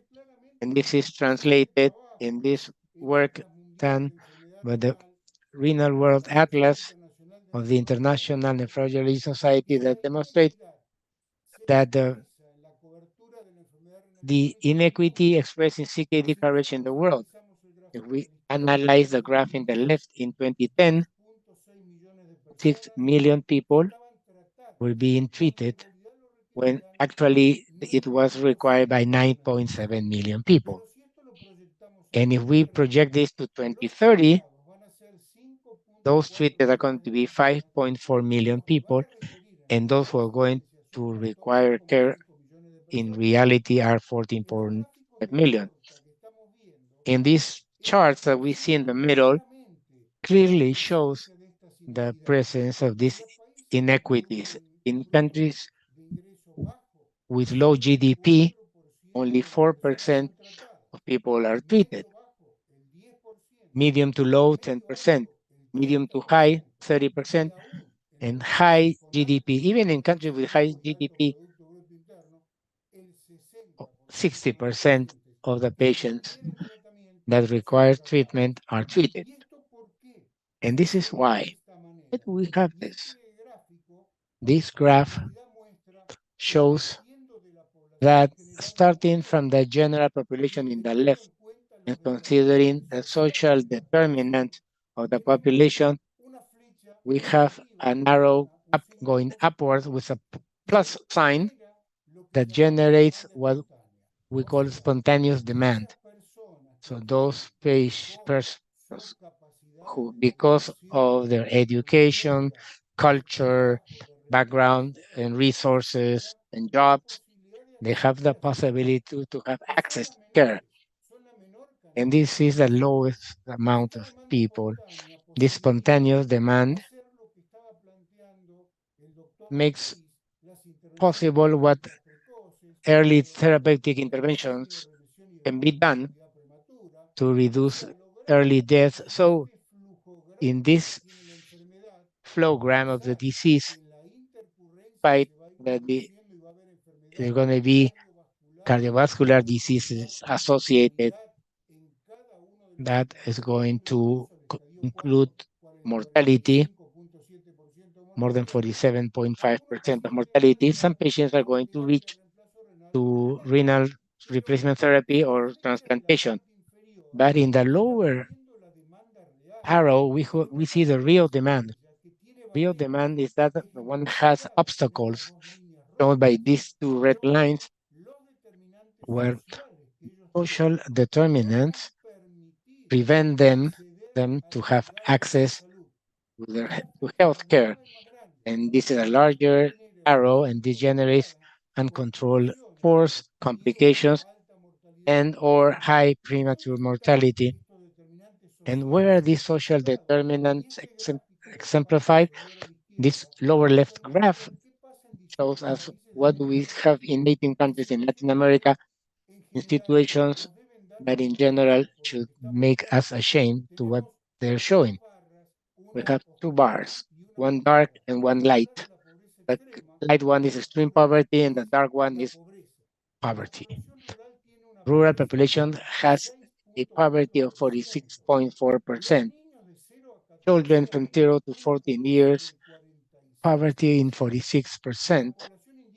Indigenous population, that's so important and frequent in the Andean countries, 51% of population in poverty levels, and the unemployed 41.9%. So I ask this population in these conditions, they have that possibility of being early medical care? And the answer is no. And this is what leads us to the situation of the lack of control that we see with CKD, something that we have proposed with Dr. Gustavo Aroca Martinez in this book that we published in 2018, Challenging the Inequity in Latin America by proposing some control strategies. Therefore, what is the consequence? We only quantify or see, quote unquote, some patients that reach the treatment of dialysis or renal transplantation, but even in the deficit manner, because Latin American countries and Pacific Andean countries, where the only registered patients in dialysis had a possibility of special coverage, for example, Social Security, and these are the survivors, and all those who didn't have the possibility of joining the flow chart of control for renal disease. And this is mainly due to poverty, and the poverty and disability feed each other. Chronic renal disease is the most frequent cause of disability, and it gets aggravated, gets worse with poverty. And when we take this to a graph, we see that one of the most frequent causes of disability and premature death. But where do we see it? Most in the middle and low middle socioeconomic index quintiles, as we can see in this paper of 2020 in Lancet. So the Andean Health Organization decided in 2021 to analyze the situation in the 6 countries of the Andean subregion, and this was translated in a book called Chronic Renal Disease in the Andean Countries, with the effective participation and permanent termination, and very important, of the ministries of health of the 6 countries. So with official data, and we need another important participation of the specialists in nephrology of each one of these countries, where we have Fabián Ortiz, who for me. And we start with some research questions. What were these research questions for the specific objectives? First, what is the prevalence of chronic renal disease in the last 5 years? The second one, what policies, plans of interventions are being developed by those countries? Number three, what is the offer supply and demand situation of the services for hemodialysis and peritoneal dialysis in these countries? Does the supply covers the demand, or we only consider the supply and not the demand? Is the situation of renal transplantation and kidney donations, and what intervention proposals can be generated in these Andean countries to prevent and control chronic renal disease? And then we publish in this book those results. Data as of April 2022 show in Bolivia, for example, something very similar to what we're going to see and was shown by Fabian in Ecuador. Less than 1% of the population with chronic renal disease is registered. So 1% of the population, when actually, which it should be 10% of the population as an average. We don't know. Argentina has 12.7%. It may be higher. So there are millions of people that are outside this health system. In Chile, we have something very similar, although they have some registries in patients who have survived and dialysis, has no records in patients of stage 1, 2, 4. They do have national surveys where they have estimated the percentage of people that may be affected with renal disease. In Colombia, who has a high cost account that can balance by the system and regulate it and generates some policies of efficacy and control. We also see when we analyze stage 1 and 2 that has to have 5% of the total population in this stage, they only have less than 1%. So 1.7 million expected and are outside the system. In stage 3, a million. And in stage 4, very close to dialysis, there's a gap that's somewhat smaller.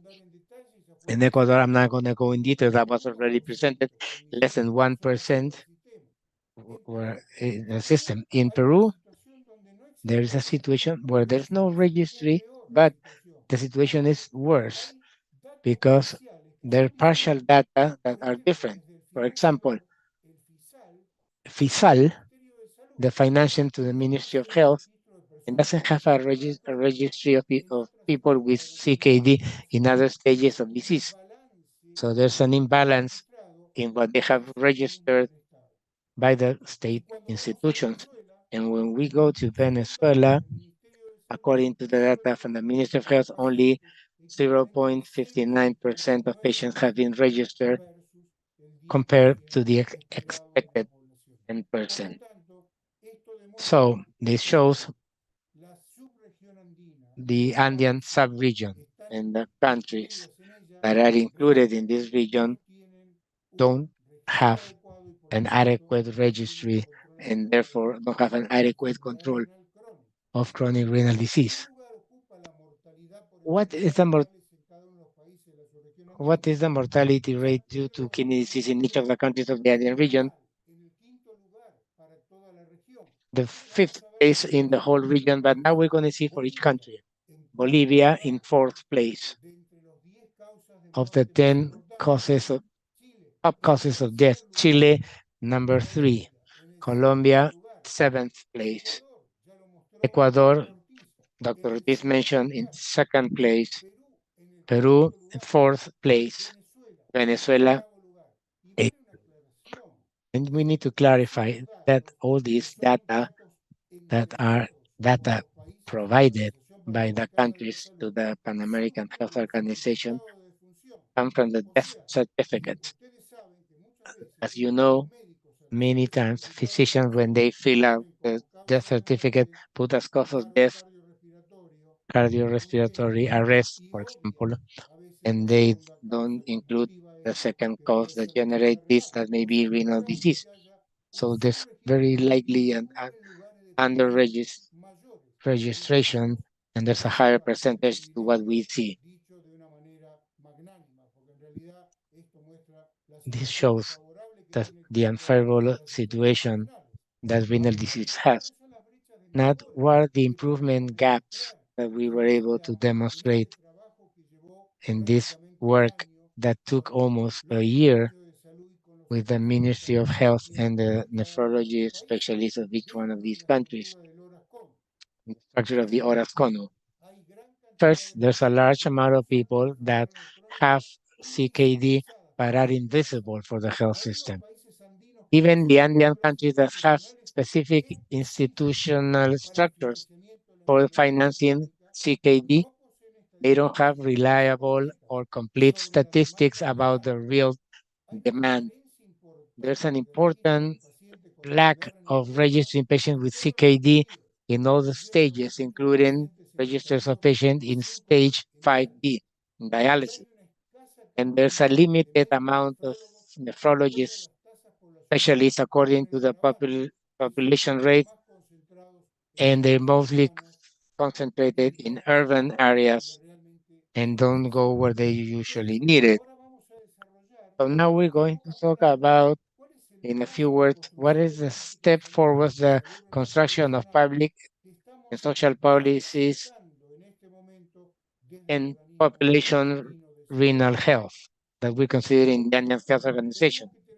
The first thing that we need to consider is that we need to plan according to essential public health functions, and we need to work with the social determinants approach, and we need to come to draft programs of precision public health. This is what the Andean Health Organization Hippolyto Agreement is facilitating in this effort at this moment. what are the essential functions for public health, what are the axes to apply ethical values. And this is extremely important because it is not ethical for public health to leave patients invisible in large populations. Approach social determinants, guarantee access. And we're not doing this despite that many countries indicate that they have universal coverage. But in practice, this is not true. And to increase the function of health authorities, the stewardship of health authorities. And there needs to be access to comprehensive and good quality services with the inclusion of social determinants, move those barriers that make that the real demand cannot be covered or directed to spontaneous demand. The allocation of resources, development of resources, and these are human resources for all the health team at all the stages and each one of the levels, and health financing. In the evaluation, access, and monitoring and control, and risk management, and the development of policies where this is an important portion to have the participation in social mobilization. Public health is not multidisciplinary, it's transdisciplinary in order to be effective. When we talk about development and access and evaluation and policy development and allocation of resources, what makes evaluation, which is the work that we've done, we have adequate comply, we have evaluated what we have with the patients who have CKD, and this is what we have published in the Orascon book. So what are the options for policies in these countries? We know the importance of promotion. We know what is the importance of increasing the agenda for health and development. And I would like to highlight the partnerships. This is not just an health issue, not public health or Ministry of Health. Yes, it is public health, but it's all the state organizations because education is implied, labor, dignified work, the possibility of generating employment. All the sectors have to do with this possibility that a population has a quality of life that allows them to have access to health. So these partnerships are instrumental between government, civil society, and the private sector. Sometimes the state cannot cover this supply to cover the demand if it's not has support, if it doesn't have support from the private sector, will not be able to develop it adequately. And what has happened in this situation?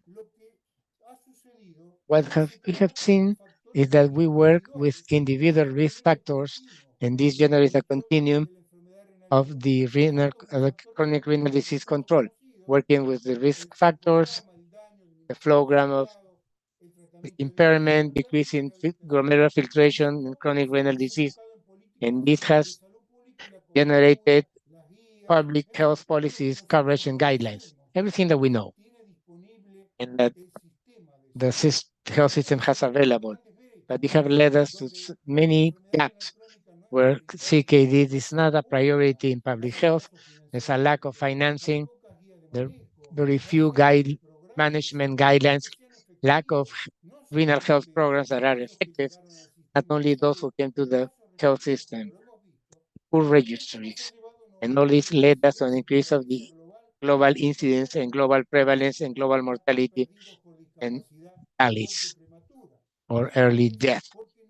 And this is because we don't consider the population risk factors that have impact in the individual health, the macro social determinants, the socio-political and economical context of each country, the social demographic indicators, social status, education, income, gender, ethnicity, race. For example, the language difficulties many original peoples have when the message is done in Spanish or English or whatever the language the country has, and they don't consider these specifics to get to this population, or the problems that we see in the environment because of pollution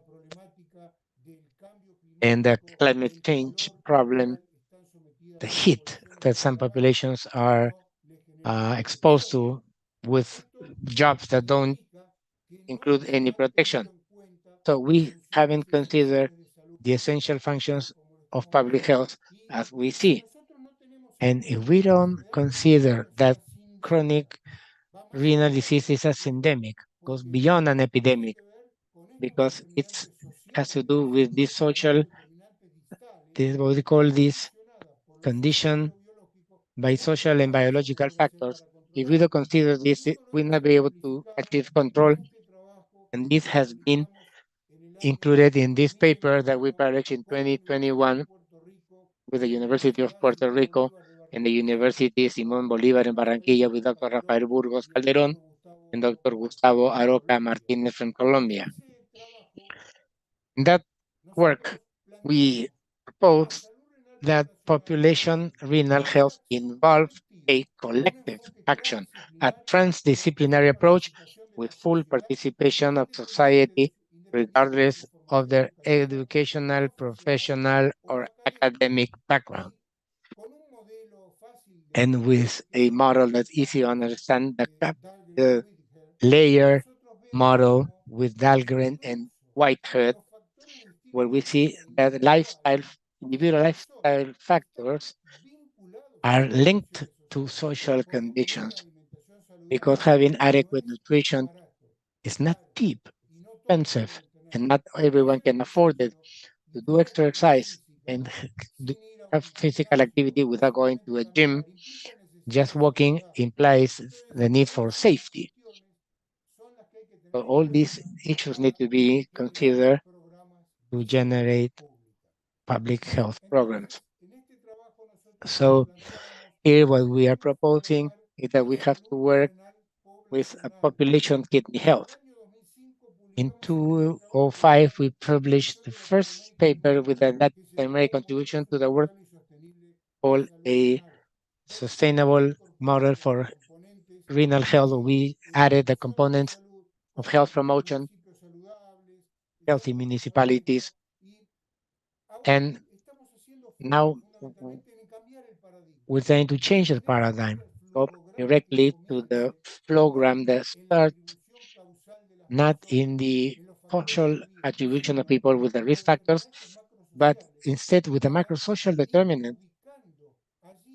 We can look at the global context of the population, those factors who have to do with the population risk factors and individual risk factors, because in that population magma, we see that diabetic, the hypertensive, the obese, the epidemics, etc., etc., etc.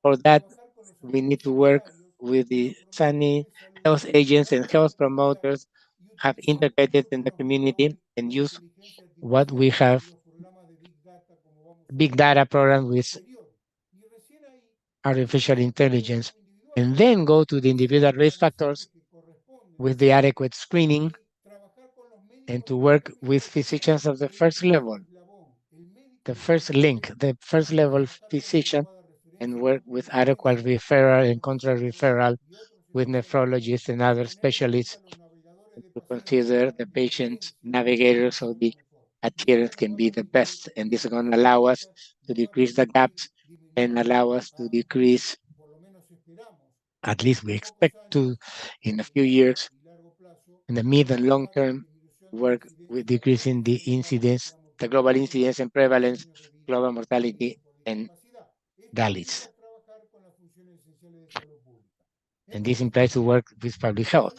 So what are the key messages for decision makers? Work with health social determinants that are going to get better results in health, and obtain a return of investment. Remember that for each dollar that is spent in prevention, we recover $7. This is very well known, and there is evidence in this regard. We will improve the outcomes, reduce costs, facilitating partnership with other organizations that address the social determinants of health. For example, I have Rotary International, who has a very strong action in public health with control of polio worldwide. So remember this when we work with big data program and we work with the clinical care of the patient and the non-modifiable factors. For example, genetic, we have 3.4 terabytes. When we talk with social determinants of health and the environment, it's 1100 terabytes. So the spectrum that we have is increased, and we are increasing this through this effort and through this big data program, the detection of social vulnerability, to work with public health programs that are specific decision medicine programs for those vulnerable decisions, knowing that big data program can attract and drag data that are not from health, that are in other areas, the government or other private areas, but are instrumental to detect this vulnerability. These disruptive innovations, in addition to be needed, are possible. For that, decision makers in health should facilitate the emergence of new leadership, provide and promote strategic partnerships among university and other organizations to achieve through the full exercise of technical competences of all those technicians, health teams, to have high output teams that self-administrate through the transversal genetic competences. And to conclude, I would like to remind you something mentioned by a great thinker, Eric Hofner. In times of change, the learners will inherit the earth, while the learned find themselves beautifully equipped to live in a world that no longer exists. Thank you very much. Por tu participación, por tu Thank you excelente. very much, Santo, for your excellent presentation.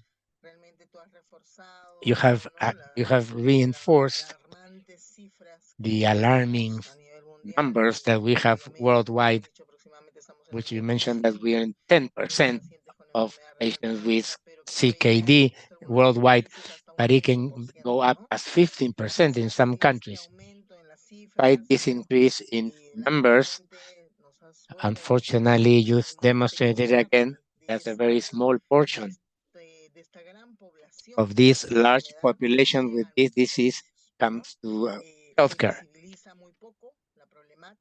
This problem is not visualized. Registration is very poor, and therefore its control is quite low compared to the reality that we live. Most of them come in advanced stages. As you very well mentioned, we see the spontaneous demand.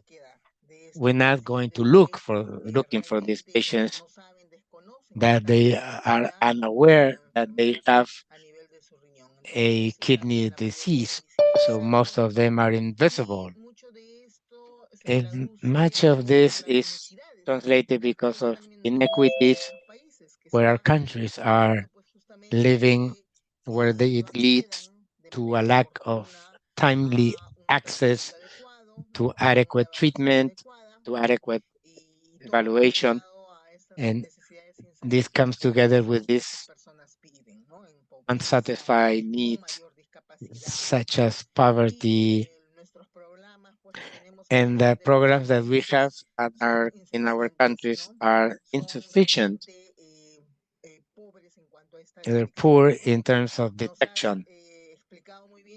You very well explained how Horas Cono in 2021, thanks to your presence and leadership in carrying out this study together with Horas Konu, we were able to look at the magnitude of the problem in the Andean countries.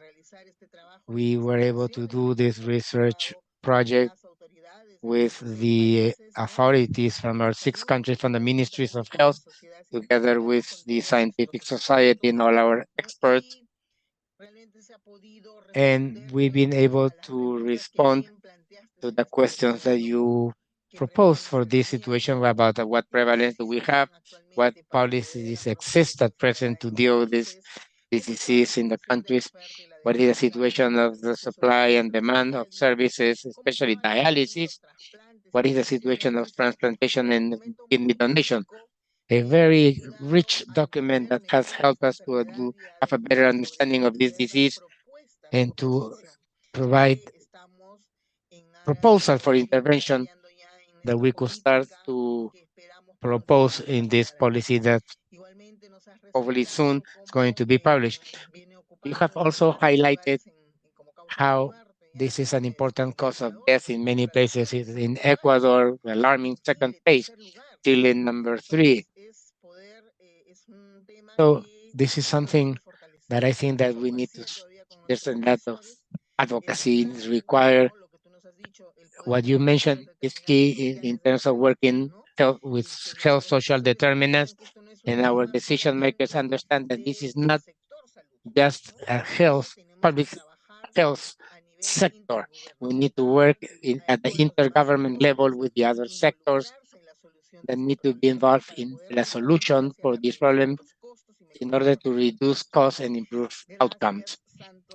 Thank you, Santos, as excellent presentation.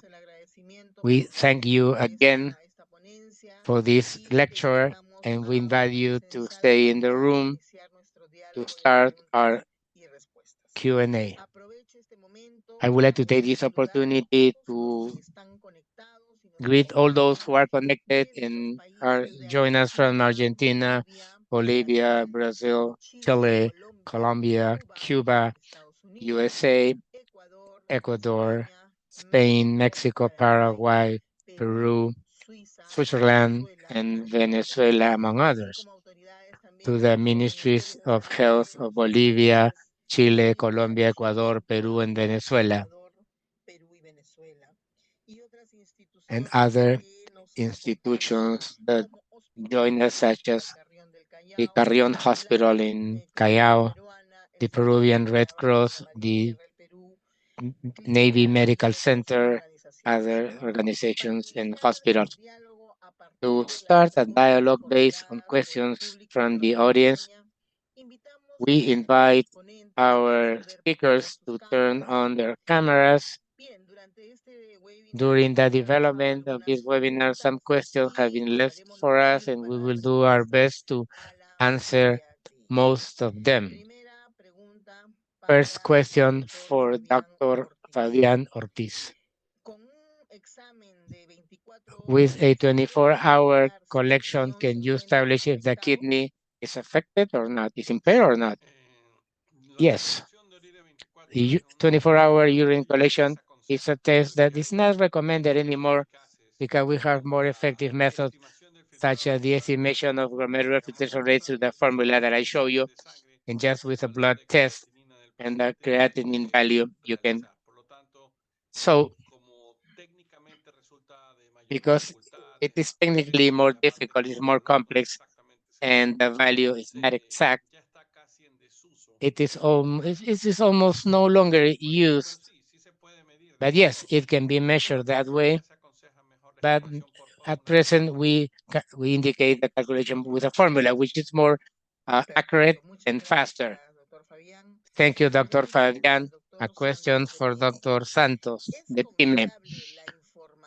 Is the information from the Ministry of Health reliable to determine the magnitude of CKD in the countries?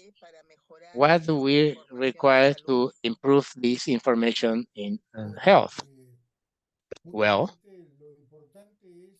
the important thing is to detect, and the ministries become aware that there's a severe lack of information by not having official registries and not being able to determine who are the people that have a disease. And just in a few cases, they have estimated with national health surveys. This is evidently very difficult to have a control not only of renal disease, but also hypertension or obesity or diabetes, which is one of the most important causes of chronic renal disease.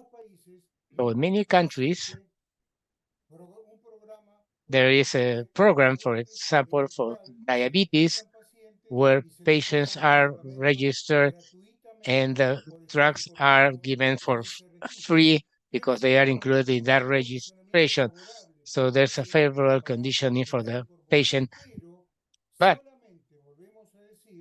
I must insist that the patient knows, is aware that has diabetes or chronic or renal chronic failure, that was able to get to the seen at the first level of care. And thirdly, that consultation at the first level of care allow them to continue with treatment if their economic conditions, education.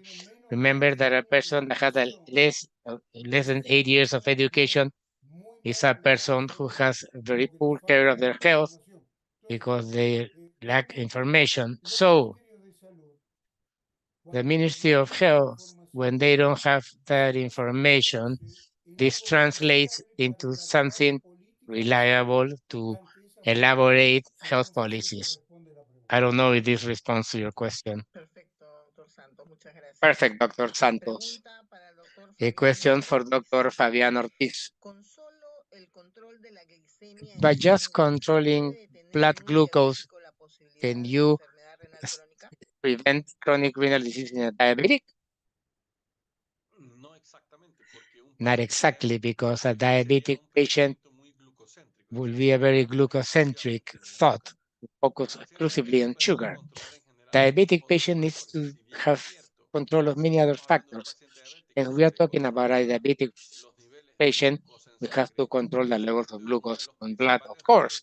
That's one of the main goals that needs to be covered. We also need to be worried for cholesterol, blood pressure, triglycerides, uric acid, urine, protein in urine.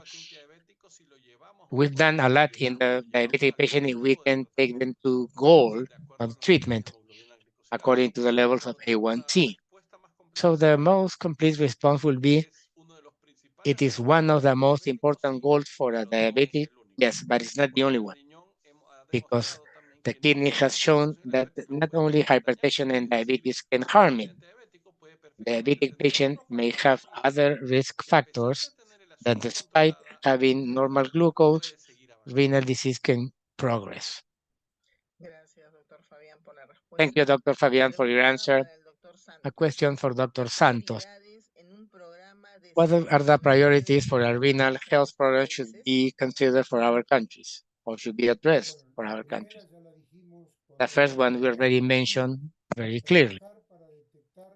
Work to detect what are the vulnerable population. Number one, or those where the social determinants of health are conditioning that a person cannot have access to care.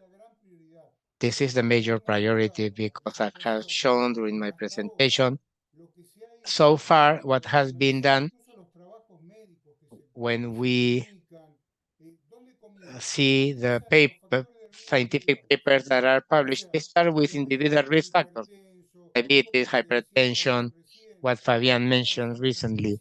How do we know that diabetic patient is controlled with all the variables that this requires? And if it's going to go to chronic renal disease, a type 2 diabetic, and have a major chance, more than 27% of patients with type 2 diabetes are going to have CKD if they are not adequately controlled. So what are the priorities? First, try to get the largest amount of people, hopefully 100%. Universal coverage is really universal coverage and can have access to their health care. And the other priorities are that were also mentioned by wonderful presentation by Dr. Pedro Duñez, the access to medication. In 2013, we did a study with him, precisely, where we proposed the addition in the strategic fund of the Pan American Health Organization that all drugs that had to do with the different stages of renal disease linked to hypertension, diabetes, etc., so that with large purchases, the countries could have a decrease in their price. And this, unfortunately, was not achieved because many political reasons of the countries that prevent this type of purchase through this strategic fund from PAHO. Well, summarizing, that everyone has access to healthcare and make use of what artificial intelligence provides us, as well as big data.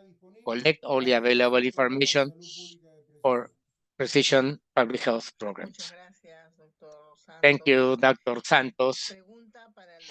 A question for Dr. Fabián Ortiz. Obesity per se, with no hypertension or diabetes, can also produce renal impairment. A high salt consumption can also produce renal impairment independent from hypertension. Yes, obesity is a risk factor by itself for chronic renal disease, and the increase in salt consumption is shown that families who eat less salt may live longer and better than families that eat more salt. It's not that there's exactly related to salt consumption to renal disease, but it does due to the development of conditions such as hypertension that may lead to the development of renal disease. So in conclusion, the excessive consumption of salt is bad for health, regardless of the organ that we're speaking. Thank you very much, Dr. Fabián. Well, excellent answers to our two speakers. We appreciate all the questions. And to close this space, we kindly ask both Dr. Fabián Ortiz as well as Dr. Santos de Pine that in 1 minute leave us a message or final comment for our audience. Dr. Fabián, you have the floor. Well, chronic renal disease is a severe public health issue, and here we need to work everyone, health personnel, the patients, and the state, so that jointly we can establish working lines to avoid the increase in renal disease. Thank you, Dr. Fabián. Dr. Santos, go ahead. The message is that we don't think in the think in a teamwork in health, not only the physician. It has to be transdisciplinary because the members of the community are also part of the health team. For example, when we talk about health agents, people from the community have been trained to work in the field. But the message will be, forget this of thinking as physician, but to think in quality of life, and for that, make the population and the community through their organizations can become involved strongly. Use the NGOs that have a lot of work and resources for strategic partnerships. Thank you, Dr. De Pine. Finally, I would like to thank once again to our excellent speakers and to all the attendees who accompany us week after week, to the Horas Konu team, and to all those who participate in this activity, which has been possible thanks to their commitment to Andean and Latin American integration. Now I give the floor to Dr. Marisela Malki, Deputy Secretary of Horas Konu, to close this webinar on behalf of the Andean Health Organization Hipólito Unanue Agreement. Go ahead, Dr. Malki. Thank you. Good evening to everyone. Well, I will start by thanking our brilliant speakers, Dr. Pedro Ordúñez, Dr. Fabián Ortiz, Dr. Santos de Pine, for their excellent presentations that we used to. We had a chance to listen to you and to work together with you.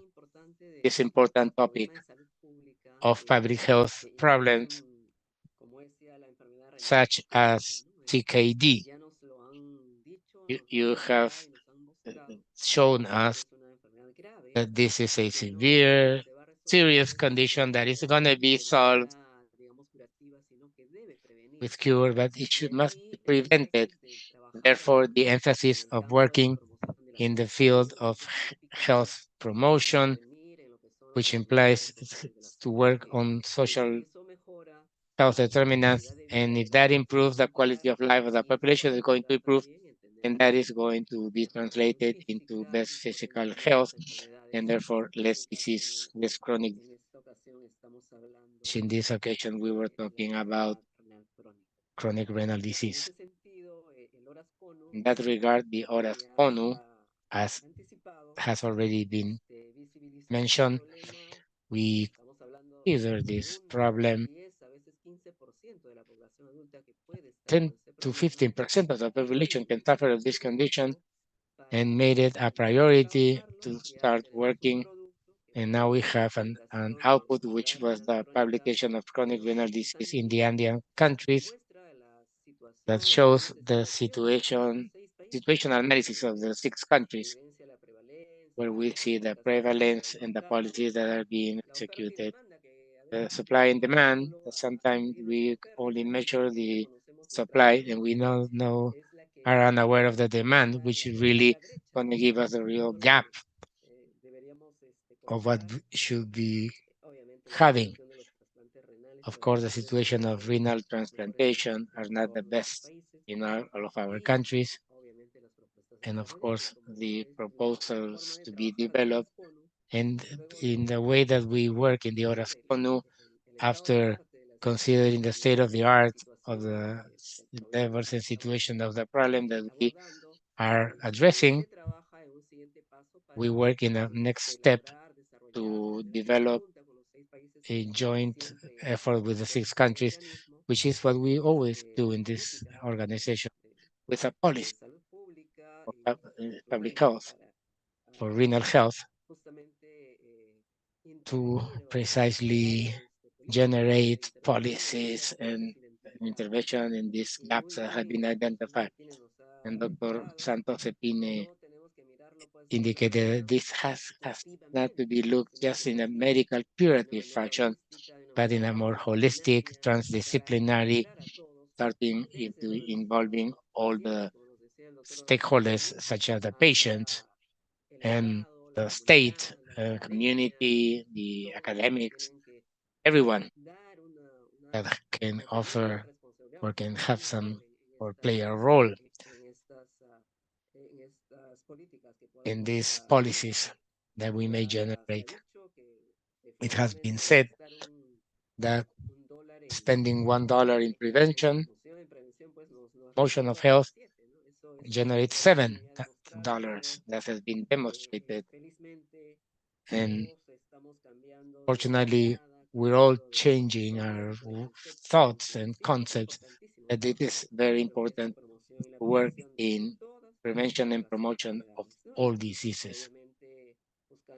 And of course, looking for new partnerships, leadership that will involve all those who can have responsibility in this condition.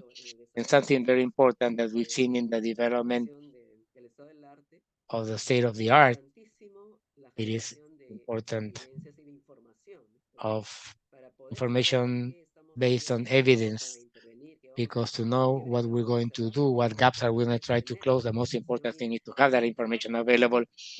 And this is an effort that we continue doing. I think that we're all emphasizing and pushing the pandemic, reveal many of our deficiencies in health, but has also been an opportunity to work in different lines, and one of them has been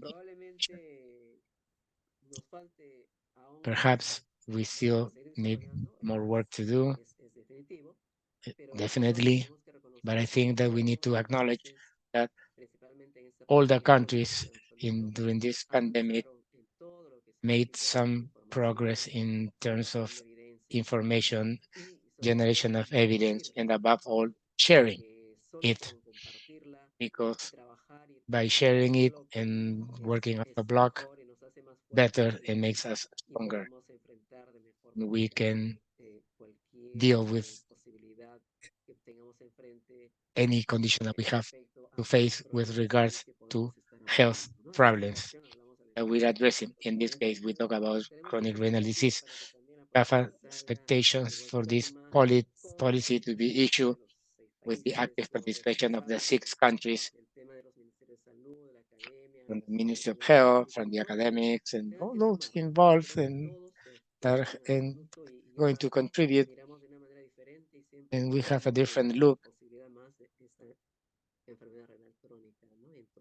So it is our responsibility to respond to that, to this problem that we are considering these spaces. And I am certain that with the participation of our excellent speakers, we're going to achieve this.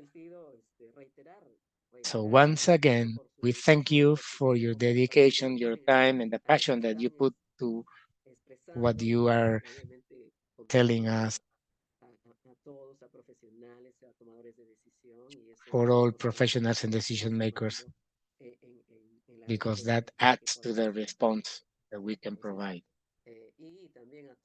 And also to all the audience that week after week joins us in this event. Also invite you for the next Thursday in usual schedule, because this is a special hour. So next week from 11 a.m. and we will talk about an important topic, which is climate change. Climate change, and we see the effects that that it's generating, so we can act on time. Once again, thank you to each one of you. See you soon.